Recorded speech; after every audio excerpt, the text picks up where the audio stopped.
Hello friends, అందరూ ఎలా ఉన్నారు? మీ అందరూ బాగున్నారని నేను అనుకుంటున్నాను. నేనైతే చాలా బాగున్నాను. Welcome back to our channel Honey Soni. ఇంతకుముందు నా ఛానల్ సబ్స్క్రైబ్ చేసుకున్న వాళ్ళందరికీ థ్యాంక్ యూ. ఇప్పుడు కొత్తగా సబ్స్క్రైబర్స్ వచ్చారు కదా, వాళ్ళందరికీ వెల్కమ్. నా వీడియో మాత్రం పూర్తిగా చూడండి. చూసిన తర్వాత మీ అందరికీ నచ్చినట్లయితే లైక్ అండ్ షేర్ చేయండి. ఇంకా సబ్స్క్రైబ్ చేసుకోలేని వాళ్ళు ఎవరైనా నా వీడియో చూసినట్లయితే వెంటనే చేసేసుకోండి. ఈరోజు మీ అందరి కోసం తీయవరుగు చేసి చూపిస్తాను. మామిడి ముక్కలు నేను 1 కిలో తీసుకున్నాను. ఒక బౌల్లో వాటర్ వేసి అది స్టవ్ మీద పెట్టుకున్నాను. ఇంకో పక్కన స్టవ్ ఆన్ చేసుకొని ప్యాన్ పెట్టుకున్నాను. పెట్టుకున్న తర్వాత 1.5 టేబుల్ స్పూన్ మెంతులు వేసుకున్నాను. అవి బాగా ఫ్రై అయ్యాయి. అయిన తర్వాత 2 టేబుల్ స్పూన్ ఆవాలు తీసుకున్నాను. ఆవాలు తీసుకున్న తర్వాత అవి బాగా ఫ్రై అయ్యాయి. చూడండి, చూపిస్తాను. ఇలా బాగా ఫ్రై అవ్వాలి. అయిన తర్వాత ఒక చిన్న కప్పుతో జీలకర్ర తీసుకున్నాను. జీలకర్ర తీసుకొని అది కూడా ఇంకా ఫ్రై చేసుకున్నాను. ఇంకా మొత్తం నాకు ఫ్రై అయిపోయింది. అయిన తర్వాత ఇంకా స్టవ్ ఆఫ్ చేసుకొని పక్కన పెట్టుకున్నాను.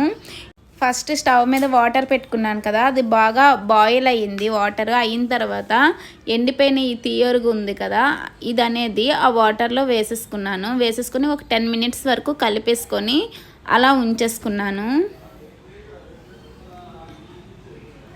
ఇలా మొత్తం కలిపేసుకొని ఉంచేసుకున్నాను. నాకైతే ఇంకా మెత్తగా అయింది ముక్క. అయిన తర్వాత 10 నిమిషాలకి ఫిల్టర్ చేసేసుకున్నాను మొత్తం. ఇందాక ఫ్రై చేసుకొని పక్కన పెట్టుకున్నాం కదా, అవి మిక్సీలో వేసుకొని ఫైన్గా పౌడర్ చేసుకోవాలి. చేసుకొని పక్కన పెట్టేసుకున్నాను. అదే ప్యాన్లో నా దగ్గర తీయవరుగు కిలో తీసుకున్నానని చెప్పాను కదా, కిలో తీయవరుగుకి కిలో బెల్లం పడుతుంది. బెల్లం ముక్కలుగా కట్ చేసేసుకున్న తర్వాత అందులో చిన్న గ్లాస్తో వాటర్ వేసాను. వేసేసి స్టవ్ మీద పెట్టేసుకున్నాను. పెట్టేసుకొని మనకు తీగ పాకంలో రావాలి. ఇందాక బౌల్లో బాయిల్ చేసుకున్నాను కదా ముక్కలు, అవనేది ఒక చిన్న బేషన్లో వేసేసుకొని కొంచెం విడదీశాను. ఇలా విడదీసుకొని ఇంకా పక్కన పెట్టేసుకున్నాను. ఇప్పుడు ఒకసారి ఈ పాకం కలుపుకొని ఒక చిన్న బౌల్లో వాటర్ వేసేసి, ఇదిగోండి ఇలా కొంచెం పాకం వేసాను. చూసారా, కదలకుండా ఉంది. అలాగ మనకు తీగ పాకం అనేది మనకు తెలుస్తుంది. ఇగోండి ఇలాగ కూడా తెలుస్తుంది. మరి ఎక్కువగా గట్టిగా వస్తే మాత్రం ముద్రపాకం అయిపోద్ది. ముక్క అనేది మనకి పాకంలో నానదనమాట. ఇప్పుడు పాకం వచ్చేసింది కదా, ఒక 1/2 కప్పు కారం వేసుకున్నాను. పొడి కారం వేసుకున్న తర్వాత కలిపేసుకున్నాను. బాగా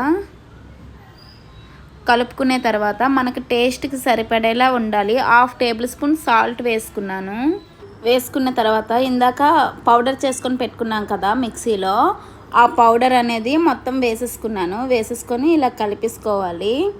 ఇప్పుడు ఆ తీయవరుగు ముక్కలు ఉన్నాయి కదా, ఆ ముక్కలు అనేది ఈ పాకంలో వేసేసుకోవాలి. మొత్తం వేసేసుకొని ఒకసారి కలిపేసుకోవాలి. కలిపేసుకున్న తర్వాత టేస్ట్ చూడండి, మీకు ఎలా అనిపిస్తుందో. ఇంకేమైనా చాలదు అనుకుంటే మాత్రం వేసుకోండి. నాకైతే మాత్రం మొత్తం సరిపోయింది.